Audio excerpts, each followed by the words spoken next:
iż-żmien Ġesu qal: Intom x'jidrilkom? Kien hemm raġel li kellu 2 ulied. Resaq fuqu l-kbir u qallu: Ibni, illum mur aħdem l-għalqa ta' twili. U dak qallu: Ma rridx. Iżda mbagħad biddel il-fema u mar. Resaq fuq l-ieħor u qallu l-istess. Ara nisejjer sidi qallu dan, u ma mar xejn.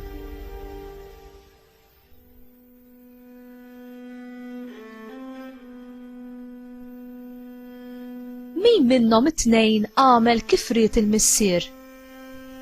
L-ewwel wieħed wiġbuh u qalilhom Ġesu: Tassew ngħidilkom li l-pubblikani u n-nisa tat-triq deħlin qabilkom fis-saltna ta' Alla. Għax Ġwanni ġie għandkom miexi fit-triq tal-ġustizzja u intom m'emmintuhx, iżda l-pubblikani u n-nisa tat-triq emnuh. U għalkemm intom rajtu dan kollu, bqajtu sal-aħħar ma biddiltux il-fema tagħkom u ma emmintuhx.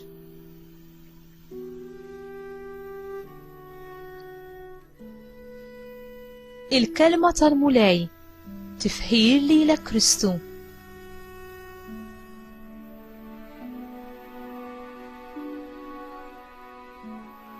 Għalli ma tip ta' futur qiegħed tipprepara. Ġesu jinkoraġġina biex aħna naħsbu dwar il-konsegwenzi tal-għażliet tagħna, speċjalment dawk l-għażliet u dawk id-deċiżjonijiet li se jaffettwaw mhux biss din il-ħajja imma l-eternità li għad tiġi. Id-deċiżjonijiet li aħna nagħmlu ser jaffettwaw u ser joħolqu il-futur tagħna, kemm il-futur f'din id-dinja kif ukoll il-ħajja taż-żmien li ġej. Ġesu jgħidilna storja sempliċi ta' 2 ulied li kienu imperfetti biex jurina it-triqat tas-saltna ta' Alla. Il-missier kien jipprovdi kollox għal uliedu, l-ikel, post fejn joqogħdu u kull ma kellhom bżonn. Kull ma l-missier kellu kien tagħhom ukoll.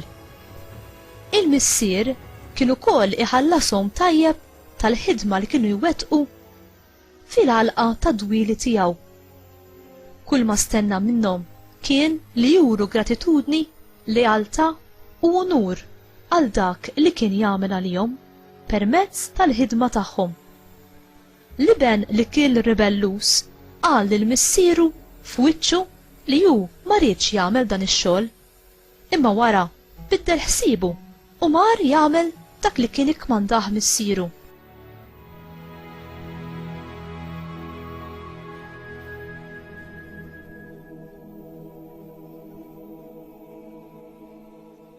Liben liħor li kien jider li kien liben it-tajjeb qal lill-missieru li kien se jagħmel dan ix-xogħol, iżda mbagħad m'għamlu xejn. Għażel li joġob lilu nnifsu milli jwettaq ir-rieda tal-missier. Issa, min hu tassew liben it-tajjeb? It-tnejn ma bdewx lil missierhom, imma wieħed iddispjaċih u mbagħad wettaq dak li xtaq il-missier.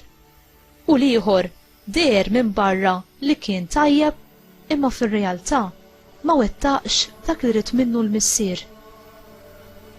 Għalhekk l-intenzjonijiet tajba mhumiex biżżejjed. Dak li jwiegħed xi ħaġa imbagħad ma jwettaqiex ma jiswilu xejn quddiem Alla. Alla jixtieq li qalbna tinbidel mill-qiegħ u li aħna nixtu mhux biss bil-kliem u bl-intenzjoni iżda bl-għamil ir-rispett li għandna lejn Alla. Alla joffrilna teżori kbar, il-paċi, il-ferħ u l-ħajja tiegħu. U jistidinna biex ninaqdu fis-saltna miegħu minn issa u għal dejjem fl-eternità. Iżda aħna nistgħu nitilfu dan it-teżor billi nirrifjutaw il-grazzja ta' Alla li hu joffrilna kontinwament, il-grazzja li aħna nimxu u ngħixu fil-verità u s-sewwa tiegħu. U int għandek rispett għal Alla tas-sema, għal missierek? u twettaq ir-rieda tiegħu fil-ħajja tiegħek?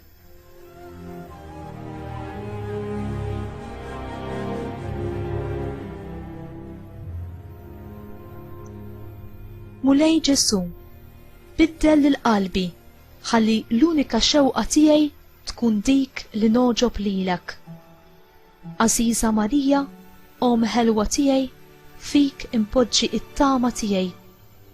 Nitolbok biex inti tgħinni bit-talb qawwi tiegħek, ħalli nuri rispett lejn ir-rieda ta' Alla. Ħalli jkolli l-qawwa, il-ferħ u l-perseveranza biex inwettaq il-missjoni li l-Mulej irid minni b'qalb kbira u sal-aħħar. Amen.